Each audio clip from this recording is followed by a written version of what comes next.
नमस्कार YouTube family. तर माझ्या यूट्यूब चॅनलमध्ये मी तुमचे सर्वांचे मनापासून स्वागत करते।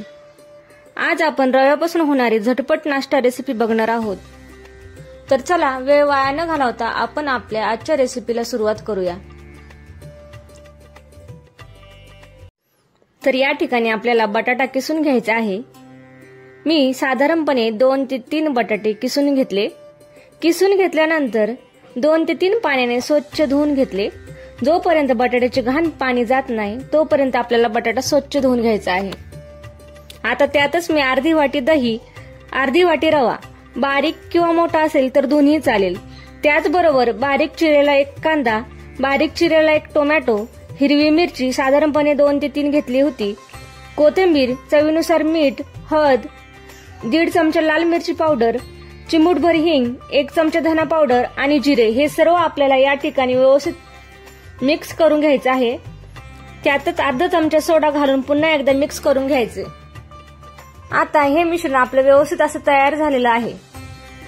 या ठिकाणी पॅन गरम करायला ठेवला आणि त्यात थोडंसं तेल घालून सगळीकडे पसरून घेऊन आता हे मिश्रण देखील आपल्याला त्यात घालायचं आहे आणि व्यवस्थित पसरून घ्यायचं आहे। तर बघा या ठिकाणी व्यवस्थित असं मी सगळीकडे पसरून घेत आहे। या स्टेजला गॅसची फ्लेम कमीच ठेवायची आहे।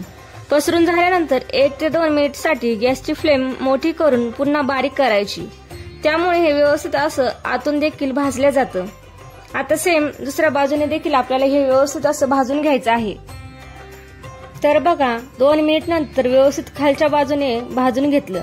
आता पलटून वरच्या बाजूने देखील व्यवस्थित असं भाजून घ्यायचं। तुम्ही बघू शकता कलर किती मस्त आला आहे। आता दोन्ही बाजूला थोडे थोडे तेल लावून घ्यायचं आहे। तर तयार आहे आपली सकाळच्या घाई गडबडीत झटपट रवा नाश्ता रेसिपी। ही रेसिपी लहानांपासून तर मोठ्यांपर्यंत सगळेच खातील। फक्त जेव्हा तुम्ही घरात लहान मुलांसाठी बनवणार असेल तेव्हा मिरचीचा वापर कमी करायचा। अशाच पद्धतीने राहिलेले देखील आपल्याला व्यवस्थित असे सगळे करून घ्यायचे आहे। तर कशी वाटली आजची रेसिपी नक्की कमेंट करून सांगा। आवडल्यास लाईक करा। भेटूया अशाच एका नवीन व्हिडिओ रेसिपी मध्ये। तोपर्यंत सर्वांना बाय बाय।